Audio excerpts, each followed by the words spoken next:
हाय यार, मैं सबका स्वागत है मेरे YouTube channel BTS Korean army 111 इन भोजपुरी सॉन्ग। तो आज मैं आप लोगों को माय क्रूल माफिया हस्बैंड का पार्ट 15 बताऊंगी। चलिए पार्टी स्टार्ट करते हैं आर्मीज। पिछले पार्ट में हमने देखा था कि युंगी का भाई शोकी शिमिन को घूर रहा था। वो शिमिन को टेस्ट करने के बारे में प्लानिंग बना रहा होता है। यहाँ हमारा युंगी, जो कि बहुत ज़्यादा ही परेशान हो चुका था लेमिनहो और शिमिन के रिलेशनशिप से, उसने अब डिसाइड कर लिया था कि वो सबको यहाँ से बाहर निकाल देगा। वो कहेगा कि सब अपने घर पे जाएं। जब युंगी यहाँ पे वापस आता है अपने काम से शाम के समय, देखता है कि शिमिन, जो कि अपने भाइयों और अपने दोस्तों के साथ बैठकर बातें कर रही होती है और सबके लिए डिनर प्रिपेयर करने के लिए किचन में चली जाती है। यहाँ पर जब युंगी आता है तो युंगी भी उनको ज्वाइन करता है और यहाँ पर हम देखते हैं कि कोई शिमिन को ढूंढ रहा होता है, अपनी हवस भरी निगाहों से उसे देख रहा होता है। ये कोई और नहीं, ये युंगी का भाई होता है। युंगी का भाई जो कि बहुत ज़्यादा ही अब शिमिन के लिए क्रेजी हो चुका था। युंगी जो कि इन सब चीज़ों में बिल्कुल नहीं ध्यान देता है। यहाँ पर शिमिन जब खाना सर्व करती है तो युंगी का भाई उसका हाथ पकड़ लेता है और कहता है कि तुम खाना बहुत अच्छा बनाती हो।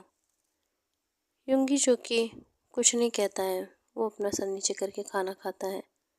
सभी शो की कोई रिएक्ट नहीं करते। शिमिन भी स्माइल करके कहती है थैंक यू और वो खाना सर्व कर देती है। यहाँ पर जब सबके सोने की बारी आती है, शिमिन जो कि युंगी के रूम में जाती है तो युंगी का भाई स्मार्क करता है, कहता है कि वाह, मेरे भाई ने एक स्लेट रख रखी है। वो अपना मन इसी से बहलाता है। बहुत सही, वैसे खूबसूरत तो है। एक रात मेरे पास आ जाए तो मेरी रातें भी रंगीन हो जाए। वही सब बोलकर बहुत ज़्यादा स्मेल कर रहा था और कहता है कि आज मेरा भाई एंजॉय कर ले, कल मैं एंजॉय कर लूँगा और पैसे इसको दुगना पेमेंट कर दूँगा। ये सोचकर ये स्माइल करता है और अपने डेविल ख्यालों को लेकर अपने रूम में चला जाता है सोने। यहाँ नेक्स्ट डे देखते हैं कि बहुत सी जल्दी सुबह शिमिन के सारे दोस्त और उसके भाई तैयार हो जाते हैं। ते जो कि आया होता है वो भी अब जाने लगता है। तो वो जिमिन से मिलने के लिए किचन में जाता है तो देखता है जिमिन उन लोगों के लिए ब्रेकफास्ट बना रही थी और कह रही थी कि भाई, अगर आप लोग कुछ दिन और रुक जाते हैं तो ज़्यादा बेटर होता है। यहाँ पर शिमिन जो कि अपने भाइयों से रिक्वेस्ट करती है, लेकिन उसके भाई कहते हैं कि बहन, हमें भी बहुत सारे काम हैं। यहाँ युंगी जो कि स्मग कर रहा था क्योंकि काम तो उसी का था, उसी ने ही सबको भेजा है। हमारे युंगी ने इस तरीके से सबको कन्विंस किया कि सब मान गए। वो कहता है कि मैं अपनी वाइफ के साथ कुछ प्राइवेट मोमेंट एंजॉय करना चाहता, इसलिए आप सबको यहाँ से जाना होगा, वरना हम एंजॉय नहीं कर पाएंगे। ये सब सोच कर ते और उसका भाई और हॉबी बाकी सब खुश हो जाते हैं क्योंकि उन्हें भी बहुत ज़्यादा ही छोटे छोटे शिमिन और युंगी को देखना है। लेकिन यहाँ पे 3 लोग खुश नहीं होते हैं शिमिन के दोस्त। लेमिनो तो बिल्कुल खुश नहीं होता, उसके तो दिल के 1000 टुकड़े हो चुके थे। लेकिन इन सब को सोचकर युंगी स्माइल करता है। यहाँ पे किसी और के मन में खिचड़ी पक रही थी कि अब ये लोग चले गए हैं तो फिर जाहिर सी बात है अब वो अपना काम कर सकता है। यहाँ पर पूरा घर खाली हो जाता है। युंगी भी ऑफिस के लिए चला जाता है, लेकिन यहाँ पे युंगी का भाई जो कि नहीं जाता है और जिमिन जब सारा काम करके अपने रूम में जाती है तभी उसके रूम में कोई पीछे से एंटर करता है, उसकी कमर पकड़ लेता है और उसे बहुत सारी वेट की सेस करने लगता है। शिम ये सब देख के शॉक हो गई थी क्योंकि ये सब बहुत ज़्यादा शॉकिंग था और वो बहुत ज़्यादा ही अब इन सब चीज़ों से चिढ़ रही थी और उस इंसान को दूर धकेलने की कोशिश करती है। वो इंसान कहता है आखिर प्रॉब्लम क्या है तुम्हारी, एक स्लर्ट ही तो हो युंगी की, अब एक रात मेरे साथ भी बिता लो, मैं बहुत ज़्यादा पैसे दूंगा तुम्हें। तो शिमिन कहती है कि प्लीज़ छोड़िए मुझे, मैं बहुत ज़्यादा ही अब थक गई हूँ, मुझे आराम करना है। तो फिर वो कहता है कि आराम करने की क्या ज़रूरत है, आज हम लोग एंजॉय करते हैं, आराम शाम तक कर लेना। यहाँ पर बहुत ज़्यादा सिचुएशन बिगड़ चुकी थी, जिमिन खुद को छुड़ा नहीं पा रही थी। तभी पीछे से कोई आकर उसे 2 स्लैप मारता है और कहता है कि आपको पता है ये मेरी वाइफ है, समझ में है, कोई स्लट नहीं है। ये सुनकर तो युंगी का भाई शॉक हो गया था कि कितनी खूबसूरत वाइफ इसे मिल गई है, सारी अच्छी चीज़ें इसे ही क्यों मिलती हैं, और ये इसकी वाइफ है।